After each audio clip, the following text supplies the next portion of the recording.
Hey guys, welcome to the Buddha Belly Life podcast. And this month, the 4 sessions are a special bonus sessions all about building the ultimate wellness business or building a successful business in the realm of health and wellness. And while I will say this information will pertain to darn near any business that you can think of, but for right now, because wellness is my specialty, because that's what this podcast is really, directed around, that's who we're really going to be talking to. So we're talking about coaches, we're talking about practitioners, we're talking about anyone that is in the world of health and wellness and who has a dream to build something big and successful, or replace their 9-to-5, do something for a living, make an impact on people, especially if you want to get paid to do it. These are going to be the sessions that you're going to want to listen to. So enjoy the next 4. They're going to drop 1 a week for the month of September 2021. And I'm excited to have you guys. So let's start this first one. So if you don't know, I'm Coach Britt. I am the founder of the Holistic Wellness Coaching Academy and the author of Buddha Belly, Mind, Body, Soul Approach to Health, starting with your gut, and the Buddha Belly gut restoration programs. So today we're going to start with talking about why to create your ultimate business, or why you may want to do that.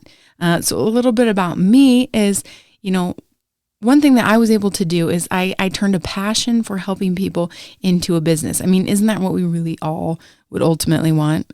Seriously, I mean, is to do something that we really love, that really gives us fulfillment, that helps people, and actually get a paycheck doing it. I know that's what everyone says, right? That's like I don't know, common jargon for people to peddle.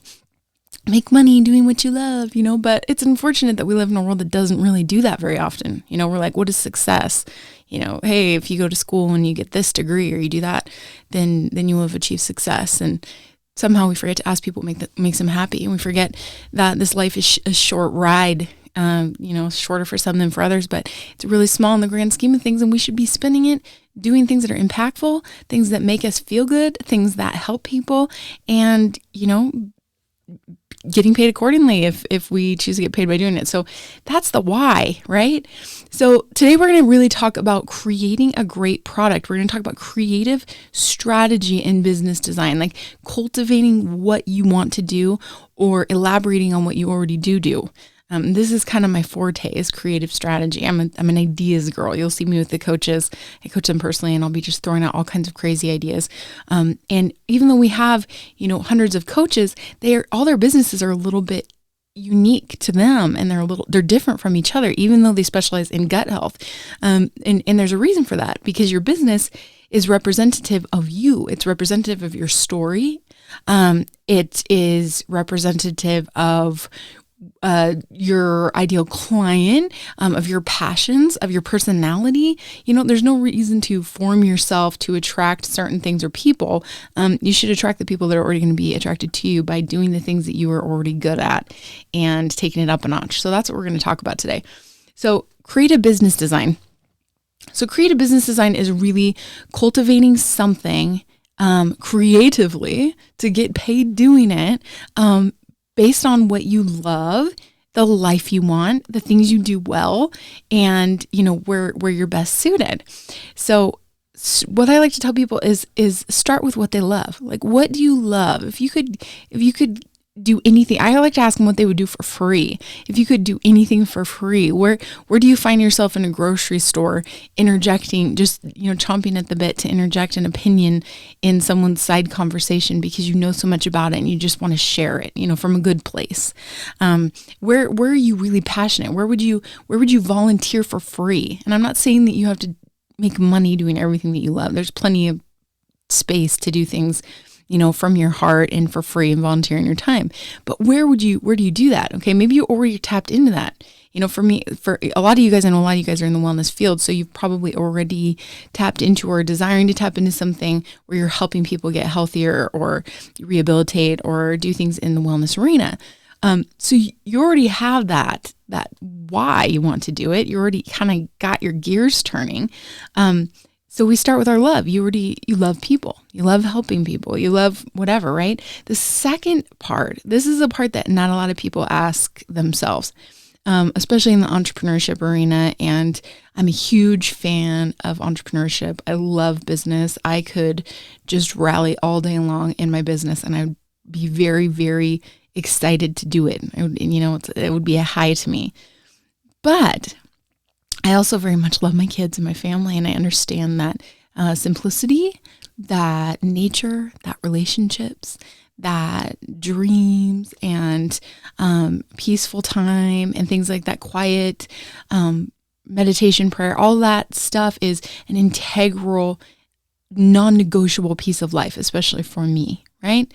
And so I have to sit there and say, I know that is a big piece of my life. I also know that group speaking in front of lots of people and empowering people and doing this and this podcast and putting into people and writing books and doing stuff and on coaching calls and leading masterminds, that those things fire my soul. And there's there's necessity in my life for that too.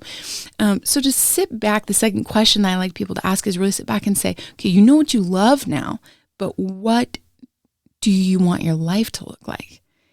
And too often, I think we're said to set goals, of financial means, of the things we want, of what that looks like, traveling everywhere and working from a computer. That's great. And that's a great place to start. But what also do you want for your relationships? What kind of time do you want to put in your business? It is better to ask yourself that before you either execute your business for the first time or revisit it like a time like now. Like maybe you've already got something you're revisiting, you're going to revamp, you're going to attack it from another level.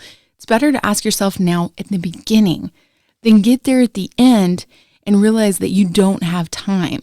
Maybe now you're achieving your goals, but you don't have time. You don't have the components of your life that really mean a lot to you. And that I can't tell you how important it is. It is so important to ask yourself this now. How many hours a week do you want to work? I was really blessed when I started my business because I started it in a place where I was I'd sold a brick and mortar business and I was a work from home mom. Basically, I was a stay-at-home mom, essentially deciding on my next venture because I always needed to do something, But my kids, I didn't want to do daycare. My husband at the time worked and did all that. So I was home and I was very invested in my home and my children, but I still needed that piece for me. So I had to carve out small windows in any given week for that piece of my passion and of my needs. And where that behooved me was it allowed me to create a business in these small compartments. And as the years went on, I've been able to, not without flaw, I will say, but I've been able to try and maintain the integrity of that time so that I don't just go throw in, 80-hour work weeks and hustle, and then hope that it's going to get me to a place where then I get time back. Because time is the most precious commodity. I can't underscore. Anybody who leads entrepreneurs and teaches business with real integrity should never, ever, ever sell their people short on the importance of time and of relationship and of the intangible that is not oriented to money, success, and achievement. Okay, that is I'd say the most valuable asset we have is your health and your time. So, and a lot of us, and they say it all the time. How many people spend their entire lives trading their health and their time for money, only to later have to turn around and use money to pay for their health issues and hopefully buy them more time? It's not worth it. It's not worth it to do that. So if you can do that in the beginning, that is the place to start. That is the place you want to begin. Is what do you really want? What time do you really want with your life? What do you want to spend it doing? And next, you want to strategize a way to do it. So strategizing this is to say, okay, like I said, building these blocks and these components in where they fit now and growing them there. You're better to execute something consistently in a small window of time on a consistent basis than you are to jump around and put in god-awful hours in an inconsistent basis.